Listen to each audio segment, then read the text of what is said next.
lo que tenga Dios dispuesto para el próximo año. Bueno, como cada mes, hemos querido preparar para ustedes un tema que sea interesante, que atienda a una necesidad específica. Y en la tarde de hoy estoy muy contenta porque hemos traído como invitada a la licenciada Alejandra Llanos. Ella es psicólogo escolar, ella reside acá en Quito, tiene consulta privada, también trabaja con diversas fundaciones atendiendo la problemática de nuestros niños. Vamos a darle la oportunidad a Alejandra para que salude y se presente y en breve comenzamos entonces con nuestra presentación del día de hoy. Adelante, licenciada. Hola, buenas tardes con todos los presentes. Un gusto, Tecris, agradecerte a ti, a Sociedades Bíblicas Unidas en Ecuador, por la invitación. Siempre es muy importante este tipo de espacios que siento nos brindan ayuda o una asesoría, quizás en algún tema que estamos viviendo en estos momentos y como tal, desconocemos que tan importante puede hacer darle la debida atención o no. Entonces, agradecida por esa oportunidad. Así es. Y sé que la mayoría de los que están conectados o trabajan atendiendo niños y niñas o son padres, tienen ministerios con niños, ministerios infantiles, y por eso es tan importante que podamos contar hoy con la información y con la colaboración de una profesional que se dedica a esto y que tiene información de primera mano. Antes de empezar, quiero saludar a los países que están aquí representados. Veo que hay personas de Bolivia, a quien le mando un fuerte abrazo y bendiciones. Hay gente de Venezuela, hay gente de Ecuador. No sé si hay gente de Chile. Bendiciones también para Chile. No sé si se me escapa algún país por ahí que no haya visto. México, ahí está México. Bienvenida, Luz María. Luz Marina. Entonces, bendiciones para todos y vamos a comenzar. La dinámica, como la mayoría la conoce, esto va a ser un formato de entrevista. Vamos a ir haciendo ciertas preguntas a nuestra especialista del día de hoy. Y si en medio de la conversación a usted le surge alguna duda o quiere preguntar algo, tome nota de su pregunta, que al final vamos a tener un espacio para responder lo que usted tenga a bien consultarnos. Así que bueno, sean todos bienvenidos nuevamente y vamos a dar inicio. ¿Por qué elegimos este tema? Este tema es ansiedad infantil y ataques de pánico. Cada vez más, cada uno de ustedes que trabaja con niños o que tiene niños en su casa, podrá darse cuenta primero que, como siempre se dice, esta generación es diferente a las generaciones anteriores. Nuestros niños ahora tienen unas particularidades que a veces uno dice, así cuando uno ya llega a cierta edad como la mía, uno dice, antes no era así, los niños de antes no pensaban de esta forma y a veces no sabemos muy bien cómo gestionar. Y en eso hay muchas cosas positivas. Por ejemplo, me he dado cuenta que los niños y adolescentes de ahorita están muy pendientes de su salud mental. Y me ha pasado que son los propios adolescentes que le dicen a sus padres, por favor, búscame una cita, quiero ir a terapia, quiero ir a consulta. Eso antes no pasaba. Así que eso es un punto positivo. Pero también cada vez tenemos niños más irritables, más que se enfadan por todo, más temerosos. Incluso una parte que me conmueve es ver niños y niñas con preocupaciones. Preocupaciones que uno dice deberían ser preocupaciones de adultos, pero los niños tienen esas preocupaciones y le generan o creo yo que inciden en este tipo de cuadros. Entonces, vamos a empezar por desglosar los conceptos básicos para que podamos entender de qué se trata esto. Aprovecho y saludo a Colombia, que también nos está saludando por acá por la mensajería. Entonces, licenciada, la primera pregunta que queremos hacer es, ¿qué es la ansiedad? Porque es una palabra muy cotidiana, pero a veces por la cotidianidad perdemos la esencia técnica del término. Entonces, ¿qué es ansiedad? Ya. Bueno, principalmente la ansiedad es una respuesta anticipatoria ante una situación que puede ser o generar para mí un peligro. Como tú dices, es un término que bastante lo utilizamos, pero no siempre, digamos, de la forma correcta.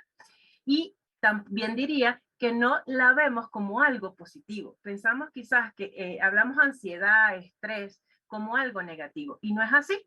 Justamente, digamos que es algo como de defensa que genera nuestro cerebro, ya a través de la, digamos, para no seamos tan técnicos, pero no podemos dejar de nombrarlas, a través de la liberación de ciertas, digamos, hormonas que están asociadas a estos cuadros. Entonces, lo primero que debemos, yo creo que derribar el mito de que sentir ansiedad o sentirme quizás, aunque es otro término, estrés, es algo mal. No, es una buena respuesta en algo de defensa que da nuestro organismo.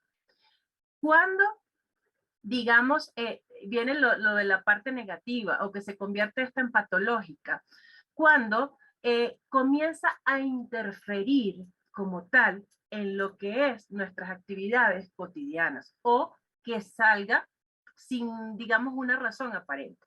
Porque no les voy a decir, si yo estoy en el bosque y se me aparece un tigre, por supuesto que yo voy a sentir en ese momento muchas reacciones de mi organismo, pero es algo que es normal, es algo que lo está provocando, algo que está allí y que tiene que generarme un miedo, porque si yo no, en ese momento no reacciono, quizás con correr o buscar salvarme de alguna manera, pues realmente es un peligro inminente que está corriendo en mi vida. Entonces, he allí el detalle, cuando ya se vuelve que interfiere o que no es por una razón que la tenemos allí, como es el caso del tigre, entonces es allí el detalle donde la ansiedad se convierte en algo negativo, ¿ya? Claro, es algo que no está visible, como el tigre, que el ejemplo que estoy dando, pero por supuesto que si estamos hablando propiamente de una ansiedad, tiene que haber una razón aparente. Estamos en este espacio específicamente hablando de la ansiedad infantil y sobre todo con los más pequeños, es mucho más difícil llegar a determinar qué es una ansiedad. ¿Por qué? Porque con los más pequeños es más difícil que ellos nos hablen de sus emociones, de las cosas que sientan, ¿ya? Entonces, allí cuesta un poco más determinar. Entonces quizás nos vamos más y nos guiamos más por la parte física que vemos, quizás que el niño comienza con sudoración, quizás una habla muy rápida o taquicardia incluso, y quizás sí, que yo como madre también lo pienso, ¿no? Tenemos una situación así, ¿qué es lo más rápido que hacemos? Bueno, quizás esto está presentándose por un problema de salud, de algo físico, y lo llevamos al pediatra, ¿ya? Y entonces, digamos que quizás hacen toda una serie de valoraciones y se dan cuenta que el niño está bien. Y esto, digamos, lo que hace es quizás alargar todo ese proceso para un determinado diagnóstico. Muy bien, entonces tenemos que la ansiedad es una respuesta anticipatoria, es decir, no está como la amenaza allí, el peligro allí, según el ejemplo que pones, puede ser una amenaza real física o puede ser imaginaria, o sea, puede ser que ese tigre no esté allí, pero que haya algo que los adultos no logramos saber si no escuchamos al niño, pero que le está generando este tipo de reacciones. Y la otra cosa importante de lo que acabas de decirnos es que tiene entonces expresión física. Sí. Y en el niño. Y nos hablabas de sudoración, ¿qué otras cosas qué otras reacciones físicas puede tener la ansiedad en los niños? Taquicardia también. La parte de irritabilidad, quizás un niño que se presenta muy irritable, que es más fácil llorar por todo. Sí, tiene varias formas y sobre todo, incluso como te decía, en los más pequeños, sobre todo lo del llanto, es muy común. Que llora por una situación que quizás tú dices como padre, pero ¿por qué estás llorando? Porque lloras por todo, y caemos en ese error quizás de en vez de brindar en ese momento ser un soporte, más bien es señalar el por qué estás reaccionando de una manera que para nosotros como adultos no le vemos el sentido. O sea que, de lo que me está diciendo, hay ciertas, eso que llamamos comúnmente pataletas, esos ataques de llanto, a los que nosotros quizás no le vemos la explicación, pudiese haber un tema de ansiedad de fondo en cierto momento. Sí, siempre y cuando, digamos, esté fuera también de la edad, porque recordemos, por ejemplo, la típica edad de 2, 3 años es muy común relacionar quizás con una pataleta, ¿no? Ok. Entonces, hay cosas que son, digamos, propias de la edad. Incluso, si me permites compartirte una diapositiva, tengo en ella justamente eso, porque no podemos hablar que cualquier cosa que pueda atemorizar al niño, justamente es algo de ansiedad, ¿no? Con esto lo que quiero decir es que hay ciertos miedos que son típicos a determinadas edades. Por Ok. ejemplo, en las primeras semanas, fíjense incluso desde donde nos venimos remontando, desde las pocas semanas de nacido, es muy natural en el niño que haya, digamos, cuando no está cerca de su cuidador, que haya cierto temor y que ocasione llanto, el no tener allí al cuidador. Entonces, que viene el detalle, normalmente lo que analizamos es cuando el niño llora es porque tiene hambre y todo lo quizás lo asociamos a eso. Y no, fíjense que incluso el no sentir el contacto físico de la persona que normalmente lo cuida puede generar ese llanto. Entre los 6 y 8 meses a los extraños, cuando a veces quizás decimos, pero es que el niño es tímido, cuando ve a alguien que no conoce reacciona llorando, digamos ese tipo de miedos o temores también es típico de estas edades o propio de lo que es la parte evolutiva. Entre los y aquí hay un papel muy importante también que creo que da paso al siguiente. Recuerden lo que es la noción de lo que algunos autores definen como objeto permanente, ¿no? En estas edades todavía, hasta los 8 meses, para un bebé, el no, que no esté presente como tal su mamá, por ejemplo, su cuidador, significa que no está, que desapareció, ¿ya? Todavía el niño no tiene esa noción que quizás si no lo estoy viendo, puede estar allí en el cuarto de al lado. Entonces, eso ocasiona todavía entre los 12 y 18 meses, que a esta edad debería irse superando lo que es la parte de esto de la noción del objeto permanente, ya debería estar consolidado, mejor dicho. También la ansiedad de separación, algo muy típico quizás a lo parte de la primera, ¿no? Si mi mamá, mi papá en este momento no está, eso me puede ocasionar que yo también llore, y más si quizás la persona que me está cuidando pues no es alguien muy familiar, ¿ya? Entre los 2 y 3 años es típico que a los niños les den miedo lo que son los truenos, la parte de la oscuridad, el tener una pesadilla o cierto contacto con animales, sobre todo si digamos desde más pequeño, si por ejemplo decimos en una casita donde no ha crecido con el niño un perro, entonces quizás él va a otra casa de un vecino donde hay un perro y este le puede generar el temor.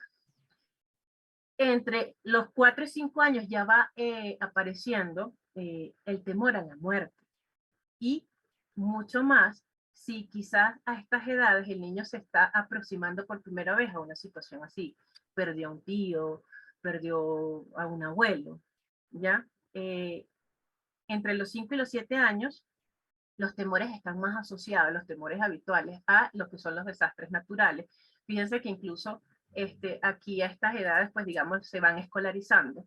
Entonces, también, sobre todo lo que es durante los primeros días, de lo que nosotros llamamos el periodo de adaptación, pues también es normal que se genere cierta ansiedad por el que voy a la escuela y es como si siento que me están dejando allí. No tengo claro, y como todavía se está formando esa noción del tiempo, pues no tengo tan claro que mi mamá se va o la persona que me lleva hasta allí y va a regresar.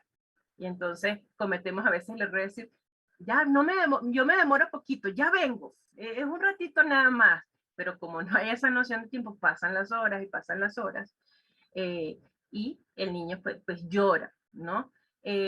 Hasta que, digamos, ya se vuelve un hábito de esta parte de que, bueno, ya yo sé que mi mamá me trae o la persona que me trae me deja aquí y va a regresar luego de determinado tiempo.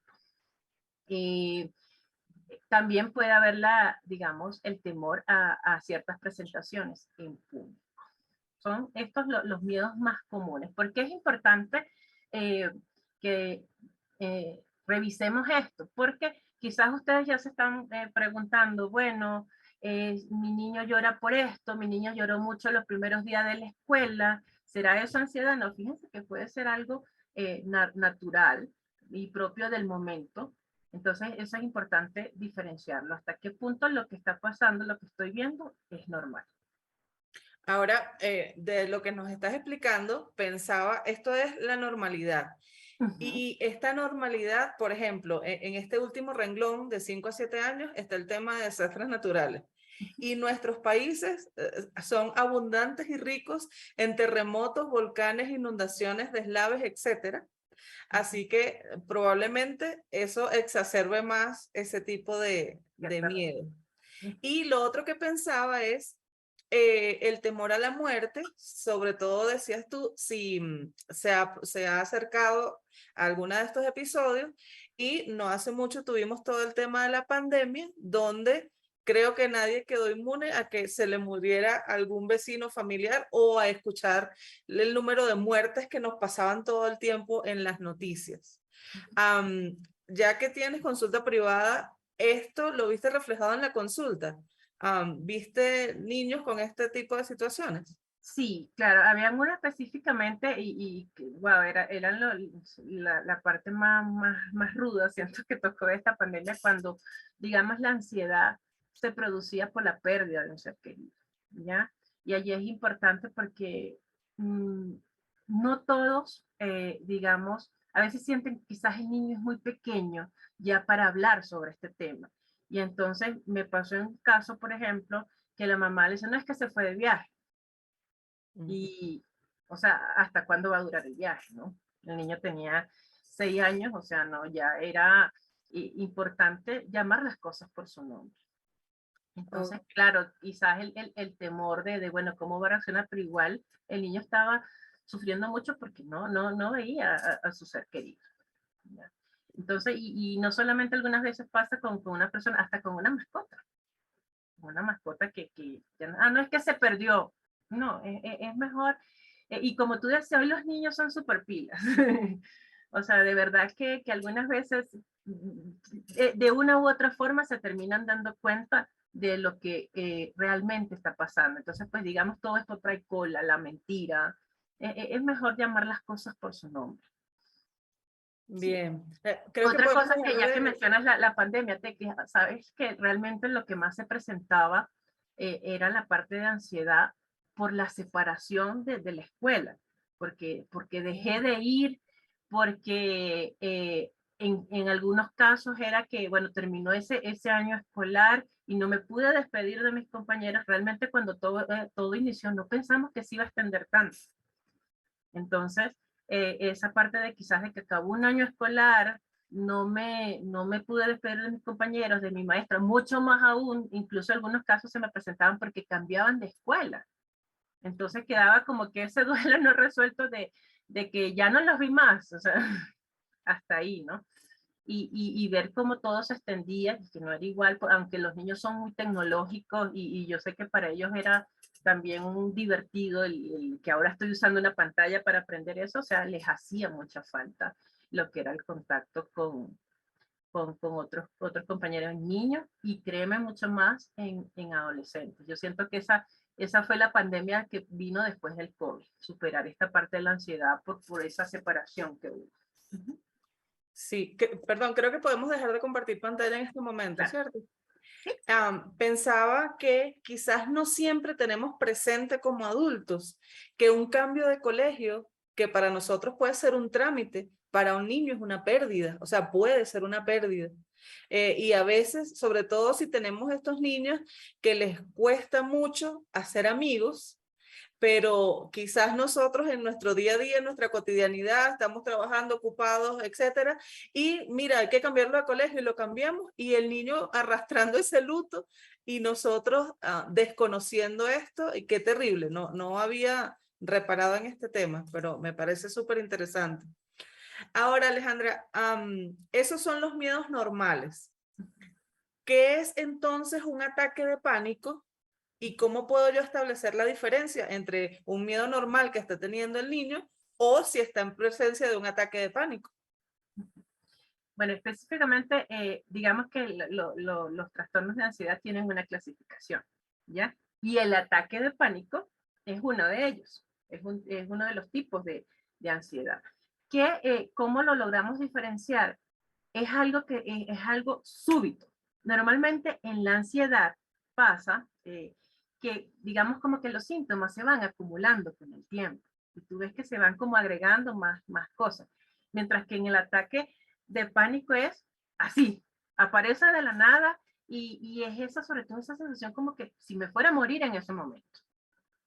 Así le puede pasar a un adulto y por supuesto también a un niño. Entonces, digamos que a nivel físico también, en ese sentido, pues siendo un tipo de ansiedad, también comparte esa parte, genera tantas cosas que es como que si sintiera que me voy a morir en ese momento y me puedo hasta paralizar en ciertos momentos. También el ataque, perdón, tiene expresión física. Sí, sí. Pero sobre todo, como te digo, lo diferencia de la parte de la ansiedad es que aparece todo de un momento a otro, así, De ya, repente. y de repente. Ujú. Ok. Ah, ahora, ¿qué puede estar causando este tipo de patologías en nuestros niños? Ya. Un duelo, el dejar de estar con un familiar, y no lo veamos solamente como que de la parte de que ya dejo de estar con alguien, sino como tú lo decías, un simple cambio de colegio, un cambio de ciudad. Ahora con esto, la migración, tanta migración que sobre todo en nuestra región ha habido, eh, ha generado también mucho esta parte, o sea, y sobre todo, fíjate, hay algo bien importante, ¿no? Este tipo de trastornos puede tener un componente genético, ¿ya? Y muchas veces también, incluso es determinado por la crianza. ¿A dónde me voy? Eh, por eso, y desde ya me adelanto, algo que nosotros tenemos que hacer, ser como padres, es tener mucha firmeza digamos, mucha confianza al momento con las emociones que transmitimos a nuestros hijos. ¿Por qué? Si quizás yo, mamá, por ejemplo, tuve una mala experiencia con un perro, entonces, y es algo que no trabajé y que no termino de superar. ¿Qué voy a hacer o qué reacción voy a tener yo cuando mi niño pequeño se acerque a un perro? Cuidado, no te acerques, te puede morder. Entonces voy mandando una cantidad de mensajes que estoy de otra forma condicionando a que mi niño o mi niña también tenga la misma respuesta. Entonces, por eso digo que incluso puede ser algo debido a la crianza. Con eso desde ya vamos dejando esos temores de que si no comes te voy a poner una inyección. Si te portas mal voy a llamar a la policía para que te lleve o te voy a llevar así al doctor. Tantas cosas que algunas veces desde la inocencia como padres decimos, pero que pueden estar, no sabemos realmente qué tanto esto puede estar llegando a nuestros niños y qué tipo de reacción puede estar generando. Incluso puede desencadenar este tipo de trastornos que hemos venido hablando. Ok, voy a tomar parte de la pregunta que hace Piedad. Ella pregunta que si podemos decir que un ataque de pánico es la suma de diversos estados de ansiedad. Y yo le agrego otro poquito, ¿es eso o es como el pico máximo de una crisis de ansiedad? ¿Cómo ubicamos el ataque de pánico dentro de la ansiedad? Yo lo vería como el pico máximo. Sí, El porque, pico máximo. exacto, el decir que vamos sumando, más bien eso se me parece a la ansiedad. Hemos dicho que, bueno, primero quizás, no sé, me daba una sudoración, ¿ya? Después entonces tengo la sudoración y la taquicardia, ¿ya? Y no solamente veamos cómo se va acumulando en el sentido de los síntomas físicos, sino como tal también a lo que me la puede estar generando o desencadenando, ¿ya? Porque quizás al inicio era algo un tanto específico, ¿ya? No sé, decir, por ejemplo,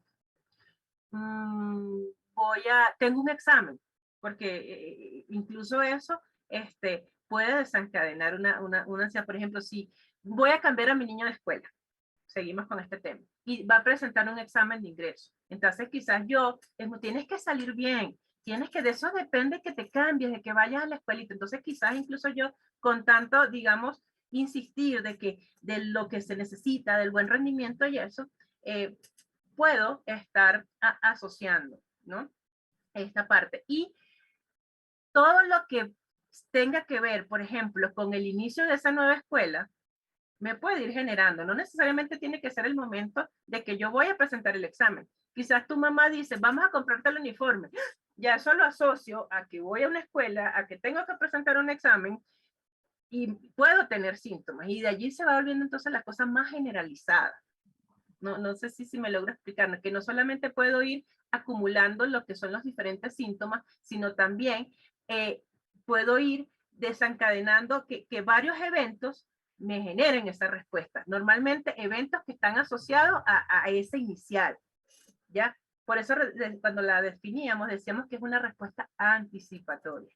O sea, antes incluso de que yo me vaya a presentar el examen, todo lo que puede estar asociado con eso de una nueva escuela me puede generar como tal los síntomas. Exacto, y pensaba también de tu explicación que está muy, o está de fondo la cantidad de pensamientos que van como tipo bola de nieve, que le van incrementando el episodio y que les despierta más o les exacerba más el tema de la ansiedad. Y claro, quizás uno como adulto, bueno, si a uno le cuesta identificar ese tipo de pensamientos, imagínate para un niño que quizás no siempre tiene ni siquiera todas las palabras para explicar qué es lo que le está pasando por la cabeza. Qué interesante esto. Mira, hay una pregunta, algunas preguntas que quiero ir haciendo a medida que vamos avanzando. Aquí nos pregunta, bueno, Milenka pregunta. Ella dice que a veces le toca cuidar a su sobrino y que se pone ansioso cuando se hace tarde y que empieza a vomitar. ¿Qué edad tiene el sobrino? Es importante.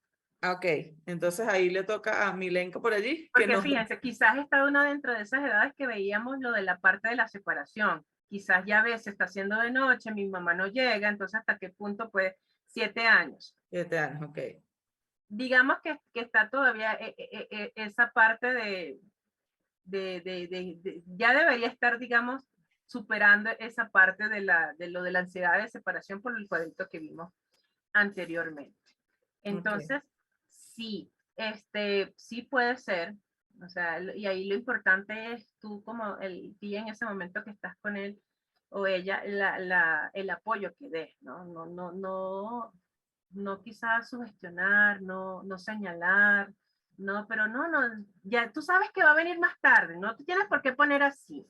No, quizás más desde la empatía, lograr, digamos, el acercamiento y también otra cosa, lo que pasa con estas edades, y todavía es una edad donde de los 7 años, donde quizás algunas veces nosotros nos vamos con las respuestas muy lógicas a explicar las cosas y realmente qué tan preparado está a nivel cognitivo el niño para recibir esas respuestas tan lógicas. No, es que tú tienes que entender que tu mamá y tu papá tienen que salir a trabajar, porque si no salen a trabajar, ¿cómo te van a comprar las cosas que tú necesitas?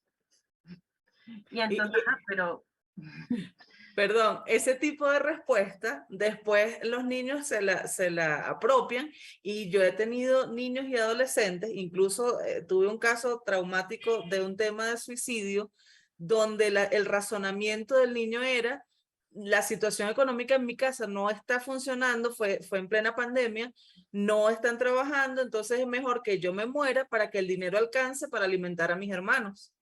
Entonces hay que tener presente nuestras palabras, que no siempre las cuidamos. Y otra cosa que pensaba es que ese cuadro que nos mostraste de los diferentes miedos es como la normalidad, o sea, es como lo que se ha estudiado, pero yo creo que los 2 años de encierro de pandemia pueden haber incrementado estos lapsos o haberlos agudizado, y es ¿cierto? que estamos viviendo, o sea, vivimos una situación muy atípica que nos movió en todos los sentidos. Entonces, claro que quizás cuánto les, ay, qué fastidio cuando tenía que levantarse, mejor ay, qué lástima que no me puedo quedar en la casa, en la cama, ojalá pudiera ver clases acá, pero cuando le tocó, no, realmente no era lo que yo quería. Entonces, sí. Así es. Aquí hay una pregunta que hace Karina de Bolivia y ella pregunta que si los tics repetitivos pueden ser una manifestación de un estado de ansiedad. Sí, bueno, en eso ya sí como tal está determinado con un tip, y ahí sí creo que es importante la valoración de un profesional, ¿no? Porque bueno, ahí lo que le toca al profesional es hacer un diagnóstico diferencial. Muchas veces todas estas cosas se parecen mucho, pero bueno, a través de los instrumentos que están súper probados y eso, pues nosotros podemos determinar, no, bueno, mira, esto puede ser de, qué sé yo, un trastorno obsesivo compulsivo, por ejemplo, se me ocurre. Ah, o esto es una ansiedad específica, una ansiedad generalizada, un trastorno de pánico. Incluso, fíjate, uno de los tipos también de ansiedad es la parte esta del mutismo, el mutismo selectivo. Entonces, Cuando se quedan calladitos y no quieren hablar. no quieren hablar o digamos que nada más hablan para determinadas cosas y ya. Hasta eso es un tipo de ansiedad. Ok. Entonces, yo sí creo que allí es importante ya a través de los diferentes instrumentos probados lograr esa parte de la diferencia. Bien, ahora Alejandra, voy a vincular el último comentario con una pregunta que hace Anita y ella dice, ¿cómo podemos reconocer si el niño nos está manipulando para conseguir lo que quiere o si está en medio de un proceso de ansiedad? Yo creo que ahí es bien importante la historia del niño, ¿ya? Okay. Porque, digamos, si es un niño que constantemente vemos que hace este tipo de acciones como para conseguir, entonces allí el detalle, o realmente es algo que surge en determinadas ocasiones. Y yo incluso diría que hasta el niño que está haciendo todo el tiempo eso para conseguir algo, eso ya nos tendría que llamar la atención. Ver qué es lo que está ocasionando, porque digamos que no es tampoco, nosotros a veces nos quedamos nada más con la parte negativa. Ah, es que es un manipulador, pero ¿y lo que está detrás de eso qué? ¿Qué busca el niño con la manipulación? ¿Qué lo causa? Ujú. ¿Por qué tiene esa necesidad de Claro, manipular? sí. Ujú. Eso es interesante. Aquí nos pregunta también Lita, si se puede, o sea, si un niño de 7 años se orina en la cama, si directamente es un problema de ansiedad o si puede haber otra causa. Allí también es importante la historia del niño, porque sí puede, sí, sobre todo si se ha vivido, digamos, algún cambio importante en lo que es la historia del niño, no sé, separación de los padres, eh, se mudó, sí, tantas cosas que pueden, algunas veces generan estos retrocesos, ¿ya? Entonces, siempre es importante la historia, o sea, y como tú decías, es que hay algo muy importante, ¿no? Algunas veces lo que para nosotros lo llevamos, por ejemplo, como simplemente el mudarnos de casa, es algo tan sencillo que ya llegamos, nos preocupamos, nos trajimos nuestras cosas y ahí nos quedamos, lo llevamos fácilmente, pero para quizás un niño no es así. ¿No? Porque quizás eso implica que dejó de vivir cerca del parque que le gustaba ir, del parque donde tantas cosas compartió con su familia, o quizás se la llevaba muy bien con el amiguito de ese condominio donde vivían. Entonces, hay muchas cosas, ¿no? Siempre es Exacto. importante la historia. Gracias. Aquí Piedad pregunta que, o sea, según la respuesta que habías dado, que la ansiedad no necesariamente es hereditaria, o sea, ella lo hace en forma de pregunta, no necesariamente es hereditaria, pero sí es una manifestación circunstancial que puede depender del entorno social, familiar y hasta cultural. Sí, sí, porque como habías dicho algunas veces, hasta incluso como padres, pues vamos transmitiendo esos, digamos, esos temores a determinadas cosas. Y algunos casos sí te llegan así, de que uno los ve y cuando hacen la pregunta del millón y dice, tal vez alguna persona en la familia que ha presentado, que ha sido así, el papá es igualito, y el abuelo y el tío, y tú dices, aquí puede haber un componente. Incluso a veces tenemos esos casos también en que el mismo embarazo ha sido un proceso traumático para la madre, lleno de ansiedad, de temores, de lo que sea, y quizás ya desde ahí viene toda esa carga emocional hacia el bebé. Importante eso que dices, sí. Entonces, eso también es importante. A ver, aquí nos pregunta Luzma desde México, si miedo y ansiedad son sinónimos. Sí, o sea, realmente quizás si nos vamos a las definiciones técnicas pudiésemos encontrar, pero para como nosotros digamos, lo estamos analizando, en lo que podemos eh, ver, eh, pudiésemos llevarlo como sinónimos, pero sobre todo tomar en cuenta que, bueno, esa primera información que tuvimos, hay algunas cosas que son naturales a que yo le puedo temer, Pero ya cuando ese temor genera una interferencia en lo que es mi desenvolvimiento cotidiano, ya ahí hay algo que, por ejemplo, le tengo miedo a las pasarelas o los pasos peatonales. Entonces, imagínense que yo tenga que dar una caminata de más de media hora nada más por no pasar por ese puente peatonal, ahí ya hay una interferencia como tal de lo que es mi normal desenvolvimiento. Entonces, pues ya ahí digamos que es algo que tenemos que ponerle el ojo y sobre todo tratar de buscar la ayuda. Ok, eso es un detalle interesante. Entonces, cuando esa ansiedad deja de ser normal, es porque empieza a interferir en el funcionamiento cotidiano, en sus rutinas, en las cosas que el niño debe hacer. Cuando ya eso se ve afectado por este tema de ansiedad o de temor, ya allí tenemos que tener una señal de alerta y empezar a ocuparnos del tema. O Exacto, sea, por ejemplo, en el caso de los niños, parece quizás un niño que se desenvolvía muy bien a nivel académico, empieza un bajo rendimiento, problemas de concentración, de olvidar las cosas, de perder objetos, todo ese tipo de cosas pueden ser señales que nosotros como padres tenemos que estar alertas, sobre todo si anteriormente no era así. ok. Karina nos pregunta que, bueno, nos cuenta que su hijo tiene 13 años, que está diagnosticado con TDAH desde los 6, pero que últimamente se le han agudizado los tics. Bueno, no es una pregunta en sí mismo, pero yo supongo que si hay algo que se ha agudizado, pues hay que buscar a su profesional que está atendiendo su caso, supongo. Sí, sí, sería importante ver porque digamos que algunas veces estos cuadros pueden tener otras cosas asociadas, ¿ya? Y que puede estar ocasionando estos tics, quizás, no sé, hay alguna burla quizás en el colegio. Entonces, allí es importante sobre todo tú que notes, Karina, en qué momento se presentan más esos tics. ¿Es algo que está presente en la escuela? ¿Es algo nada más en el hogar? O sea, ¿qué situaciones quizás le anteceden? Muy bien. Aquí está la pregunta estrella de la tarde de hoy que la hace Samuel. Y él dice, como maestros o cuidadores, ¿de qué manera podemos acompañar a un niño que tiene un ataque de ansiedad? Yo creo que lo principal es sentir que el niño te sienta como un apoyo, ¿ya? Eh, el no caer en comparaciones.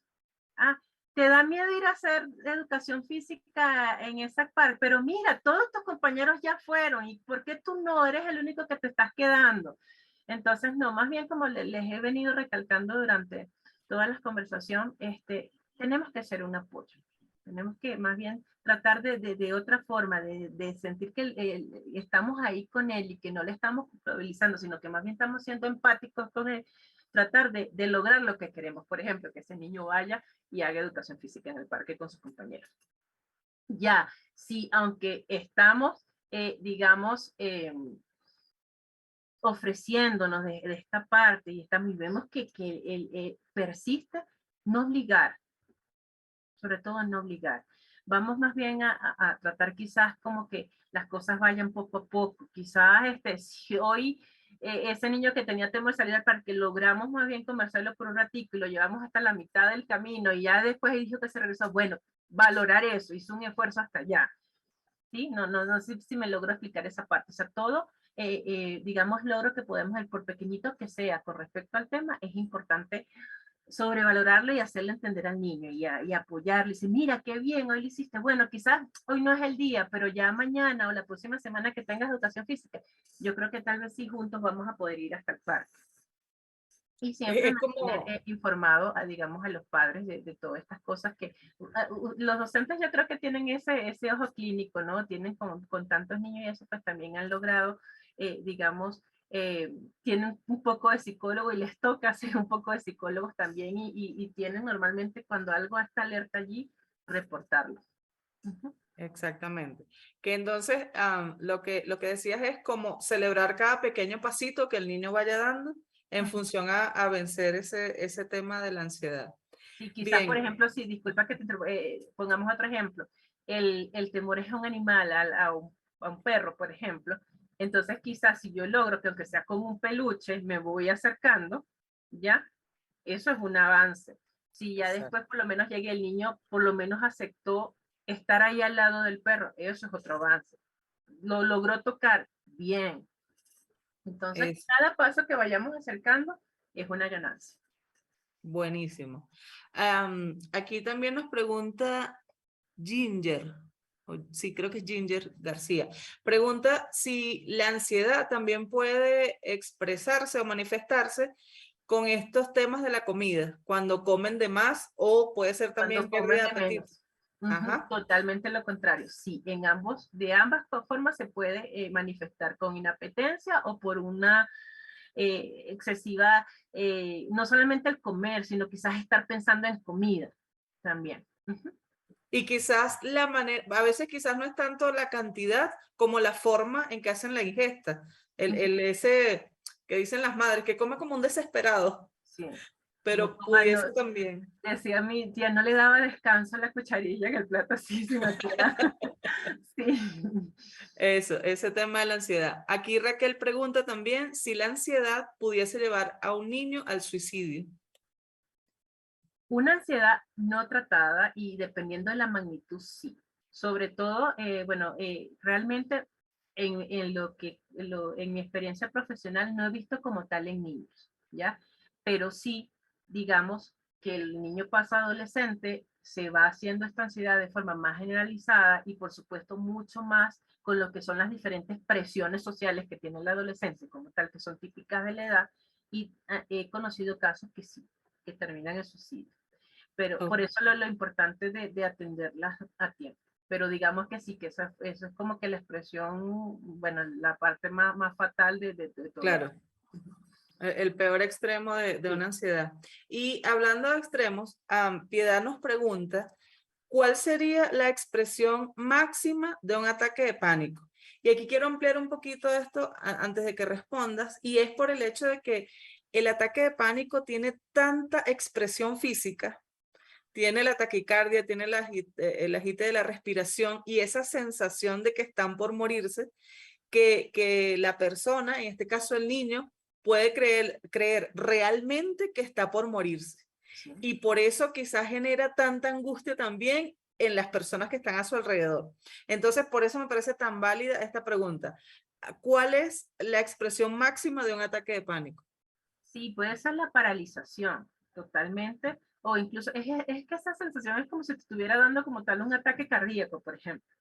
Entonces, realmente, y por eso sí creo que a veces es fácil como que, bueno, digamos entre comillas, diferenciarlo de si un niño está manipulando, porque es que es algo realmente excesivo, o sea, tú lo ves que la expresión, quizás la cara de terror, incluso como la rigidez que puede expresar en el cuerpo es algo que no está dentro de lo que es normal.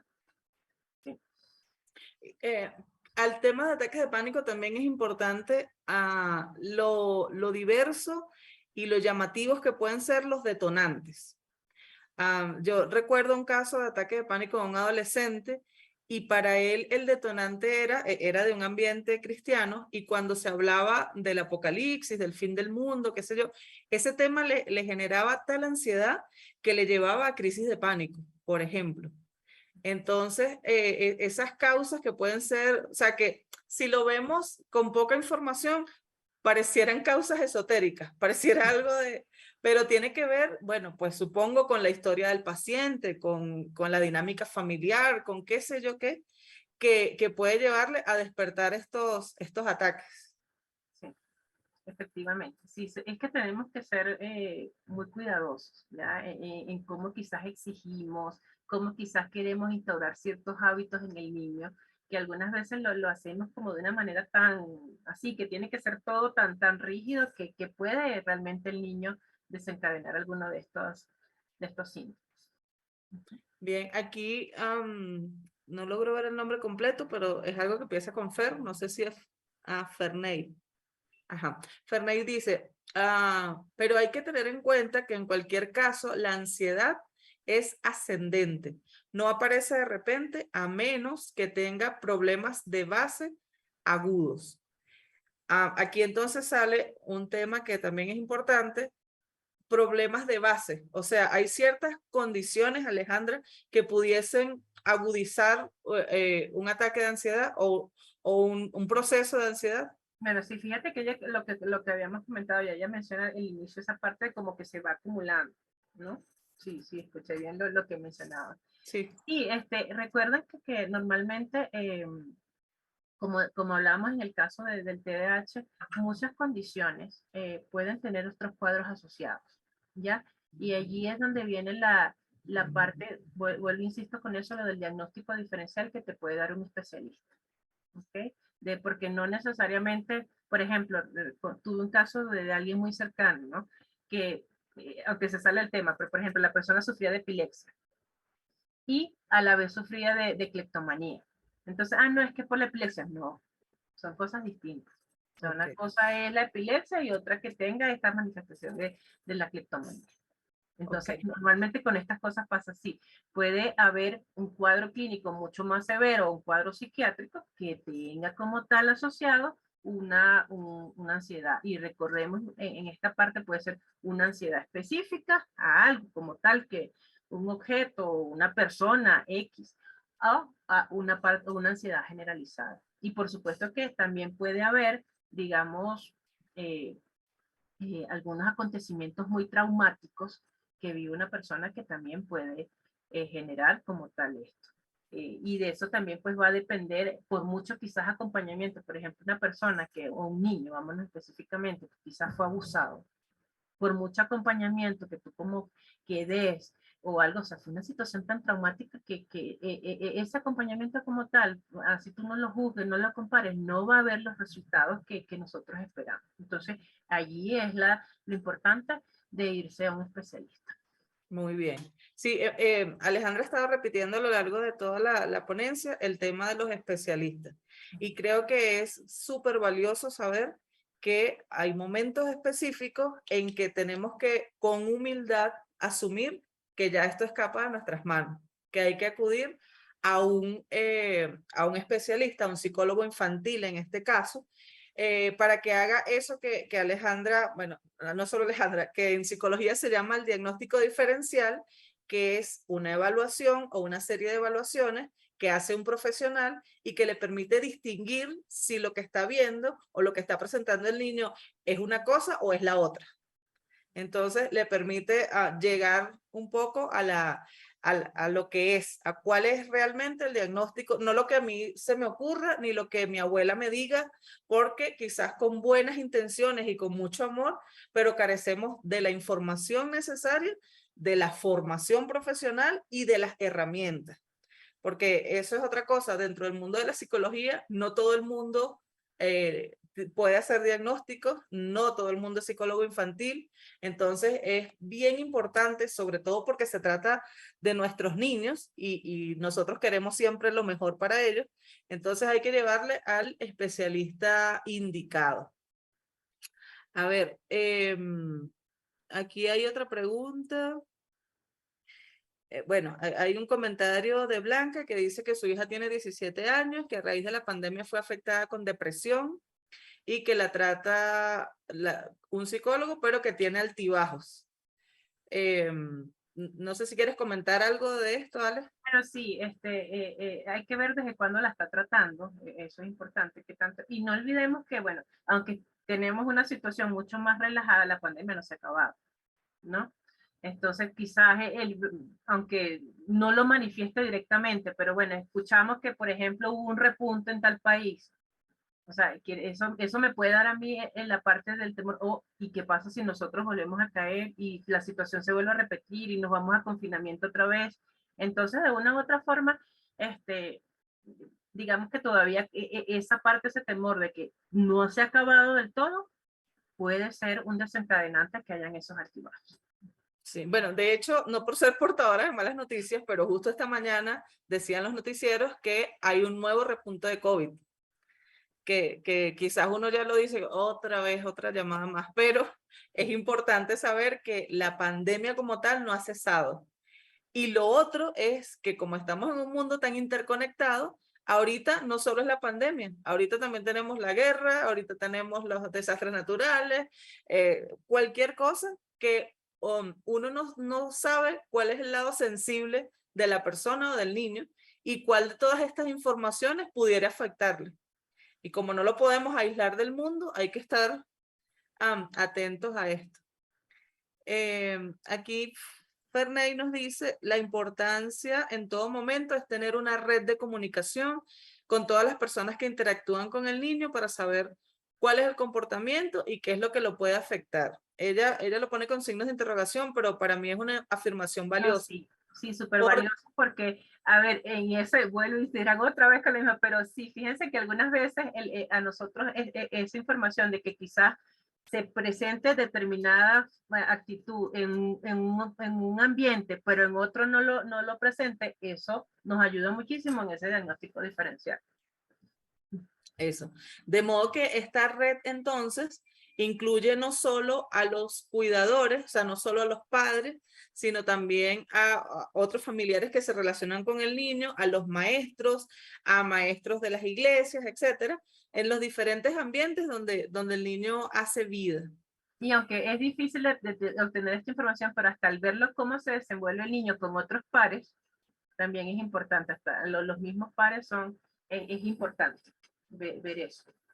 Quizás no Vale. vamos a ir a interrogar, pero sí ver si cuando el niño está con iguales se comporta de manera diferente o quizás allí se exacerba esta parte de los síntomas de ansiedad. Ok.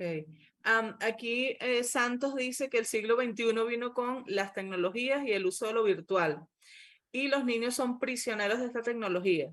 ¿Hasta dónde es dañino, perdón, y hasta dónde causaría conductas anormales en el niño? Bueno, digamos que, bueno, yo tengo realmente con esto una teoría, ¿no? O sea, sí, son niños muy tecnológicos y todo, pero realmente hasta qué punto nosotros padres no somos responsables de ese uso excesivo de la tecnología, ¿ya? Porque muchas veces, y pasa mucho, sobre todo con niños pequeños que tienen problemas de inapetencia. Ah, no, es que si le pongo a ver la tablet ahí pierde la noción y aprovecho y le doy la comida y comió, ¿no? Entonces, ya ahí estamos, digamos, educando o lastimosamente por nuestros tantos quehaceres que tenemos diarios, no es que él se porta mejor cuando está allí viendo televisión, cuando está frente al computador, frente a la tablet. Entonces, como que esa es la cuidadora que me lo tiene entretenido y que no se va a poner a inventar a hacer cualquier cosa. Entonces, de una u otra forma, nosotros desde pequeños, es mi forma de ver las cosas, vamos incentivando ese uso excesivo de la tecnología. Entonces, ya después el niño, digamos, hizo el hábito y va a tener esa necesidad y entonces después lo ponemos como el premio. Bueno, si haces toda la tarea, bueno, si haces todo, te portas bien en la escuela hoy, vas a tener tus 2 horas digamos, con el videojuego que te gusta. Y, por supuesto, no dejar de supervisar qué es lo que están viendo nuestros hijos. Recordemos que de una u otra forma también la tecnología permite que quizás bloqueemos ciertas aplicaciones y todo, y hacerlo. Pero algunas veces sabes que yo no siento que el bloqueo pues sea la solución, porque entonces de una u otra forma se va a buscar la manera, quizás con amigos, quizás eso más bien me va a desencadenar mentiras. Entonces, es más bien de concientizar, creo yo, sobre ese uso adecuado. Claro, es que hay que tener presente también que el significado de la tecnología para nosotros es diferente a ellos, porque ellos son una generación tecnológica. Ellos nacieron ya con eso y es como que a nosotros ahorita nos quitaran los vehículos, los automóviles. Mira, no, o sea, pero tengo que darle el uso adecuado, porque igual con un automóvil yo puedo quitarle la vida a alguien o puedo trasladarme de un lugar a otro. Entonces, la tecnología también tiene como herramienta, se puede usar para lo bueno o para lo malo. Entonces, lo que tenemos es que ver cómo gestionamos el uso de la tecnología. Bueno, ya estamos por cerrar el webinar. Quiero, si alguien más tiene una pregunta, aproveche de hacerla. Voy a responder ahorita a Saúl, que nos dice que nos escribe desde el estado de Washington. Y dice, ¿podría mencionar y aplicar algunos componentes bíblicos al tema? Quiero compartir el hecho de que en la primera carta de Pedro, en su capítulo 5, versículo 7, dice, echa toda tu ansiedad sobre él porque él tiene cuidado de ti. En la versión TLA de esta epístola o de este pasaje, no dice echa toda tu ansiedad, sino dice tus preocupaciones. O sea que a efectos del texto bíblico es sinónimo o hace el juego de palabras entre ansiedad y preocupaciones. Y nuestra especialista del día de hoy nos explicaba que la ansiedad es un proceso anticipatorio, es decir, es un conjunto o un cúmulo de preocupaciones que se pueden ir acumulando, que hasta cierto nivel es funcional porque nos sirve para enfrentar ciertas situaciones cotidianas, pero que cuando no está bien gestionada o cuando quizás las causas no son como siempre causas visibles, entonces puede desencadenar en este tipo de situaciones de ansioso, de ansiedad o de preocupaciones. Yo creo que si hacemos, como hace el texto bíblico, si usamos como sinónimo preocupaciones y ansiedad, quizás es más sencillo de entender porque ahorita con todo este ambiente que estamos viviendo y con toda la carga de información falsa o verdadera, positiva o negativa que tienen nuestros niños, ellos sin duda se pueden llenar de preocupaciones, de ansiedad. Y si no hay cómo gestionarlos, entonces se puede desbordar y cuando lo que nos enseñaba Alejandra, en el momento en que se interrumpen las funciones cotidianas del niño por este exceso de preocupación, por este exceso de ansiedad, necesitamos acudir a un especialista para que nos ayude porque no somos especialistas y porque quizás no tenemos todas las herramientas. Entonces, pensaba en el tema bíblico que, claro, quizás no vamos a encontrar en la Biblia el término ansiedad infantil, primero porque no estaba acuñado en ese tiempo y segundo porque a los niños en los tiempos bíblicos no se le daba mucha importancia. Es Jesús quien le da relevancia a los niños en el relato bíblico, pero sí encontramos el estrago de la ansiedad a tal punto que el apóstol Pedro nos dice, mira, echa toda tu ansiedad sobre él para que él tenga cuidado de ti. Entonces, en la actualidad debemos estar pendientes también de cómo esta dinámica puede estar afectando a nuestros niños y que debemos, o la forma en que debemos atenderlo. Así que muchas gracias, Saúl, por la pregunta. Y, a ver, Sí, creo que lo había que visto quería añadir a eso que decía es que ah, incluso para lo que es nuestra guía, el de SM, que es un manual que nos ayuda a lo que es la parte de psiquiatría y psicología para la clasificación de diferentes desórdenes, es en su cuarta edición, donde incluye como tal la parte de ansiedad infantil. Anteriormente no estaba. Entonces exacto. ya eso nos lleva a un indicador. Y aprovecho la oportunidad, fíjense que es algo más común de lo que imaginamos, porque podíamos, por supuesto no son estadísticas generales, no específicas quizás de este país o de la región, pero se puede, más o menos la prevalencia es de cada 10 niños, 2 puedan tener o manifestar ansiedad. Y es mucho más común incluso en las niñas. En las niñas. Sí. Mira, qué interesante. Gracias por ese dato. A ver, Luzma, que tiene la manito levantada, ¿puedes abrir tu micrófono? Sí, muchas gracias, Cris. Bueno, lo que estaba preguntando el hermano Saúl, ¿verdad? Yo también estaba pensando que debe de haber una medida anticipatoria cuando nosotros a nuestros pequeñitos les compartimos acerca de Jesús y les enseñamos cómo ellos pueden darle su corazón y poner su confianza en él. Entonces, cuando un niño experimenta el nuevo nacimiento a la edad que Dios le dé la gracia y sus padres se interesen en él, eso es un fundamento ya, un fundamento, y si después participamos con él en orar, en enseñarle versículos bíblicos, eso es anticiparnos a la probable situación que le pueda suceder, ¿no? Esas son las bases para que un niño esté preparado para enfrentar no solamente esos temores, esas ansiedades, sino cualquier situación a la que se enfrente fuera de la casa o dentro del hogar. Entonces, creo que nuestra labor como padres, madres, cuidadores, ¿verdad? Abuelos, tíos, lo que sea, pues es siempre estar presente con el Evangelio y las Escrituras para que llene el corazón de los niños y ellos estén listos para enfrentar esto con las ayudas prácticas que hemos escuchado hoy. Gracias. Así es, Luzma. Exacto, esa es como una labor preventiva que se hace con el fundamento bíblico para que el niño pueda gestionar mejor incluso esos temores naturales de los que nos hablaba Alejandra, que son normales en la edad, pero cuando el niño ya va cuando vamos poco a poco ayudándole a cultivar su fe, entonces quizás es más sencillo de gestionar. Y Seguramente quiero... que sí, porque incluso está muy demostrado que lo que la parte de meditación, de aplicar lo que es la parte de respiración profunda, ayuda mucho. Y la Entonces, oración. de esta parte, yo estoy segura que la oración pues también tendría un efecto positivo. Sin duda, sí, de hecho hay estudios científicos incluso que lo avalan. Y queremos recordarles o contarles a los que no saben que en el programa de Trauma Healing, Sanando las Heridas del Corazón, en la versión para niños, hay, entre otras, una herramienta maravillosa que es la expresión artística, que se usa para que los chicos puedan expresar allí sus temores o sus dolores. Y funciona muy bien inclusive cuando el niño no tiene todo el lenguaje necesario para expresar qué es lo que le está generando o qué le está causando ese temor, pero lo puede poner en un dibujo y así para el adulto puede ser un poco más comprensible llegarle a qué es lo que pudiese estar ocurriendo en el niño. Bueno, vamos cerrando entonces. Ha sido un gusto enorme esta conversación, Alejandra, contigo, muy, muy nutritiva.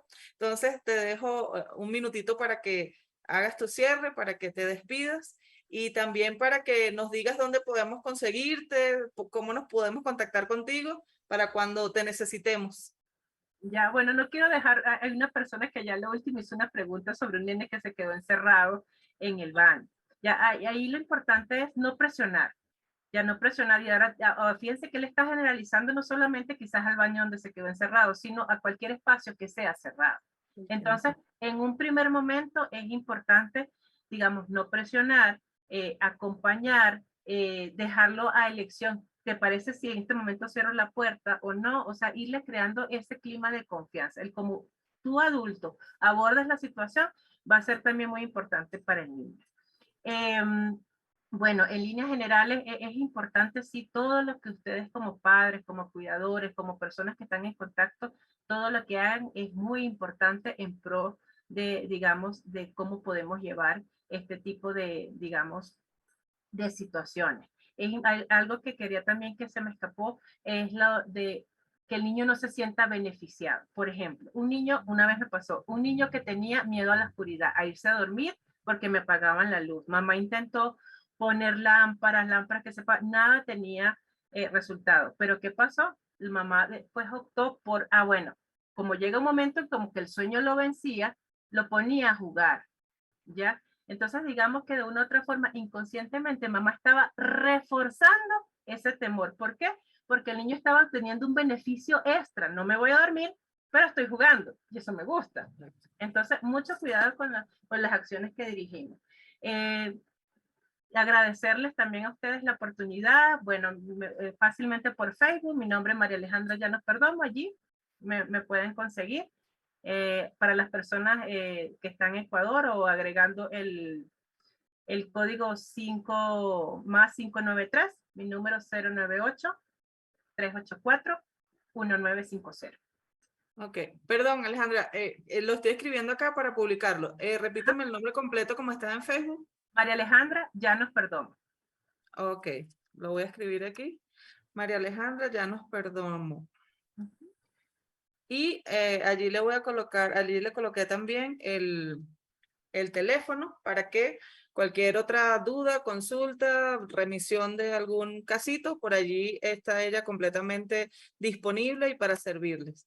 Les agradezco como cada mes que se hayan conectado con este webinar.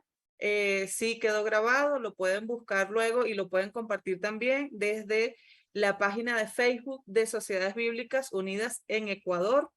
Quiero agradecer a todos los que estuvieron presentes. Hubo más países de los que nombré, por ahí vi que estaba Honduras, también vi que estaba Estados Unidos. Entonces, nuestra comunidad se ha ido ampliando, gracias al Señor. Si hay algún tema en particular que quisieran, Chile, ya había nombrado a Chile al principio, si hay algún tema en particular que quisieran que compartiéramos, que buscáramos un especialista o con la misma Alejandra, pues ustedes me escriben, creo que la mayoría por allí tienen mis números de teléfono. Mira, tenemos Argentina, El Salvador, Perú. Ah, no, buenísimo. Aquí, Venezuela, ya los habíamos mencionado. Así que qué rico saber que nos convoca y nos y nos reúne nuestro amor y nuestra preocupación por nuestros más pequeños, porque queremos servirles y queremos bendecir sus vidas, porque entendemos el valor que tienen ellos. Colombia también nos saluda por acá. Entonces, en nombre de Sociedades Bíblicas Unidas en Ecuador, en nombre del programa Trauma Healing, agradezco a Alejandra por su tiempo, por todo lo que nos enseñó. Mira, creo que por aquí te saluda hasta una prima desde Colombia. Qué chévere. Ajá. Y agradezco a cada uno de ustedes que se conectaron. Por supuesto, desde Ecuador también hay mucha gente conectada. Entonces, bendiciones. Les esperamos para el último jueves del mes de noviembre, donde tendremos otro tema interesante y de utilidad para todos ustedes. Bendiciones y gracias por haber estado. Si quieren abrir sus cámaras, sus micrófonos, saludar, despedirse, este es su momento. Chao.